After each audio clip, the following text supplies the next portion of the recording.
साल 1996, जगह हैदराबाद का पुराना शहर यानी चारमीनार। ये वो दौर था जब इस इलाके से सांप्रदायिक तनाव की खबरें आम बात थी।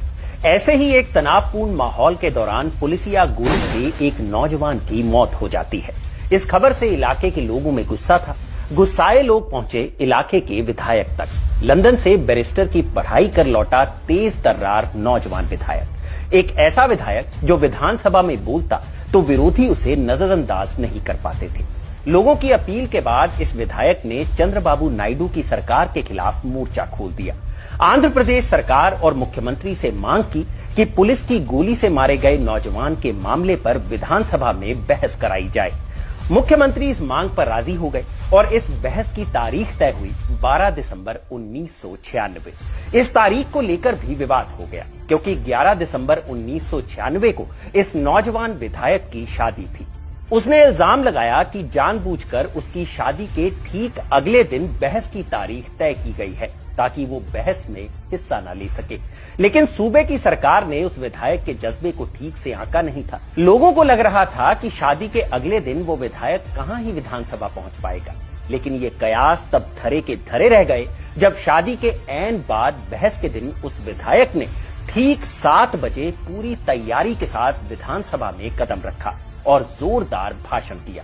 और आने वाले सालों में विधानसभा से लेकर लोकसभा तक सारे तथ्यों और दलीलों के साथ बहस ही इस नौजवान नेता की पहचान बन गई। सफेद फार्म अफ्रीका के कानून को महात्मा गांधी ने कहा था कि ये मेरा कॉन्शियंस इसको मानता नहीं, मैं इस कानून को कबूल नहीं करता हूं। तो महात्मा गांधी ने क्या किया, उन्होंने उस कानून को फाड़ दिया। तो मैं गांधी की तरह इस कानून को फाड़ता हूं। ये अनकॉन्स्टिट्यूशनल है सर।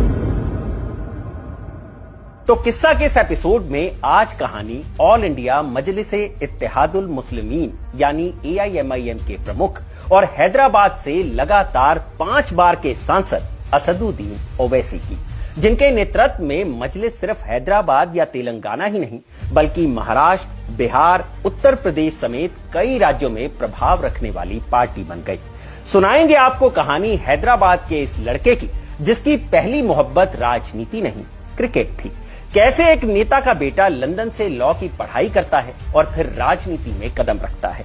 मजलिसे इत्तेहादुल मुस्लिमीन यानी MIM की कहानी भी सुनाएंगे जिस पर पाकिस्तान परस्त होने का तमगा जज्बा था और फिर कैसे असदुद्दीन ओवैसी के दादा ने इसे AIMIM में तब्दील कर दिया।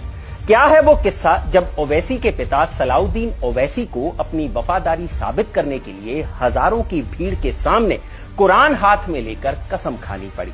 बात होगी उस लव मैरिज की जिसने ओवैसी के परिवार में दरार पैदा कर दी। क्या था अकबरुद्दीन ओवैसी का वो बयान जिसने असदुद्दीन ओवैसी की राजनीति को ग्रहण लगा दिया था। बात उस वाकये की भी होगी जब असदुद्दीन ओवैसी को सरेराह जमीन पर घसीटा गया और उन्हें अस्पताल में भर्ती कराना पड़ा। हैदराबाद मक्का मस्जिद बम धमाके के बाद ऐसा क्या हुआ कि ओवैसी पर मुस्लिम युवकों की अनदेखी का इल्जाम लगा और कैसे ओवैसी ने मीडिया के जरिए अपनी पैठ बनाई और पूरे देश में मशहूर हो गए। आखिर क्यों AIMIM को भाजपा की बी टीम कहा जाता है? वंदे मातरम और भारत माता की जय बोलने से आखिर ओवैसी को परहेज क्यों है?